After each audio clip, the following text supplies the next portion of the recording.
ఈరోజు మనము ఒక టాపిక్ నేర్చుకుందాం. ఏంటి ఆ టాపిక్ అంటే బండ మీద ఇల్లు, ఇసుక మీద ఇల్లు. ఓకే, బండ మీద ఇల్లు, ఇసుక మీద ఇల్లు. దేవుడు మత్తయి సువార్తలో 7వ అధ్యాయంలో ఏమని రాయబడిందంటే, మత్తయి సువార్త 7వ అధ్యాయము 24వ వచనంలో ఏమని రాయబడిందంటే, కాబట్టి ఈ నా మాటలు విని వాటి చొప్పున చేయి ప్రతివాడును బండ మీద తన ఇల్లు కట్టుకొనిన బుద్ధిమంతుణ్ణి పోలి ఉండును.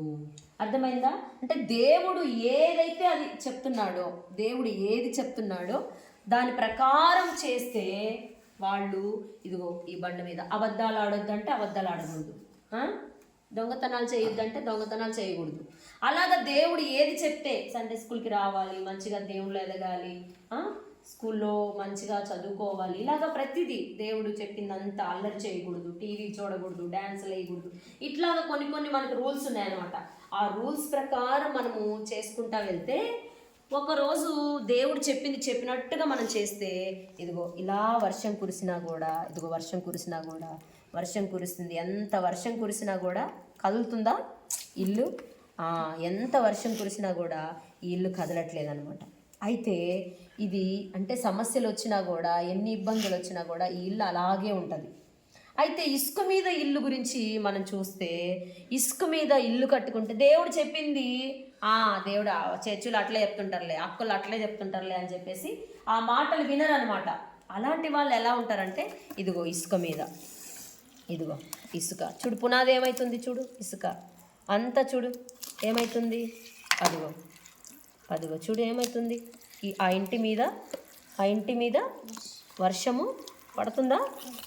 వర్షం ఆ ఇంటి మీద వడిగా కురిసిందంట. ఇలా చూడండి, ఇలా వడిగా కురిసేసరికి ఆ ఇంటి మీద ఆ ఇల్లంతా కూడా ఏమైపోయింది, కూలిపోయింది. అదో చూడు, పునాదంతా ఏమైపోయింది, పునాదంతా ఏమైపోయింది చూడు, పునాది ఏమైపోయింది. అంటే మనం కూడా ఇట్లనే దేవుడు చెప్పింది చెప్పినట్టుగా మనము చేయకపోతే ఇదిగో చూడు అన్నీ కూలిపోయినాయా.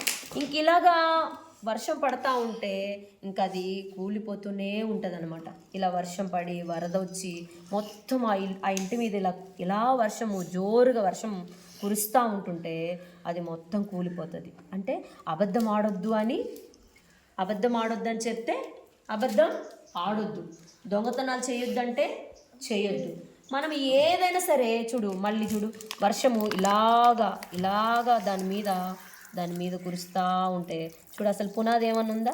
మొత్తం ఏమైపోయింది చూడు, మొత్తం చూడు అటు ఊరికి టచ్ చేస్తే చూడు పడిపోతుంది చూడు, మొత్తం చూడు, అదిగో కూలిపోయిందా మొత్తం చూడు, మొత్తం చూడు.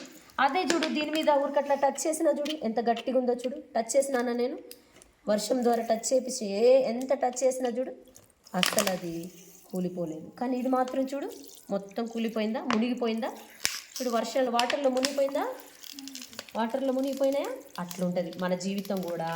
యేసయ్య చెప్పినట్లుగా మనం చేయకపోతే, యేసయ్య చెప్పినట్టుగా మనం చేయలేదనుకో, మన జీవితాలు ఇలా మునిగిపోతాయి. క్రమంగా సండే స్కూల్కి రావాలి అంటే సండే స్కూల్కి రావాలి, తర్వాత తల్లిదండ్రుల మాట వినాలంటే వినాలి. మనం ఒక్కటైనా మిస్ చేసామనుకో మన జీవితాలు ఎలా ఉంటాయి? ఇలా కూలిపోతాయి. ఇసుక మీద కట్టుకున్న ఇల్లు కూలిపోద్ది. కానీ దేవుడు చెప్పినట్టుగా ఇలా చేస్తూ వెళ్తే ఈ ఇల్లు ఎంత స్టాండ్ చూడు. నేను కదిలిచ్చానా దాన్ని, ఊరికి ఇలా కదిలిస్తే మొత్తం పడి చూడు, ఇది ఎంత కదిలిచ్చానా చూడు. కదిలిచ్చినా అది ఎవరు వచ్చి కదిలిచ్చినా కూడా, వేరే వాళ్ళు వచ్చి, వేరే ఆడపిల్లలు వచ్చి మిమ్మల్ని కదిలిచ్చినా, వేరే వాళ్ళు ఇంకెవరైనా వచ్చి కదిలించినా, వేరే అబ్బాయిలు వచ్చి నిన్ను కదిలించినా, ఎవరు ఏం చేసినా కూడా మీరు క్రీస్తులో, బండ అంటే క్రీస్తు, మీరు క్రీస్తులో ఉన్నారు కాబట్టి మీ జీవితం ఇలాగా చెక్కు చెదరకుండా ఉంటుంది. ఇది ఇసుక మీద కాబట్టి ఈ జీవితాలు ఎలా అయిపోతాయి. ఓకేనా? మనం ఈరోజు బండ మీద ఇల్లు కట్టుకున్న ఆ వ్యక్తి వలె మనం జీవించాలి. కళ్ళు మూసుకొని చిన్న ప్రార్థన చేసుకుందాం.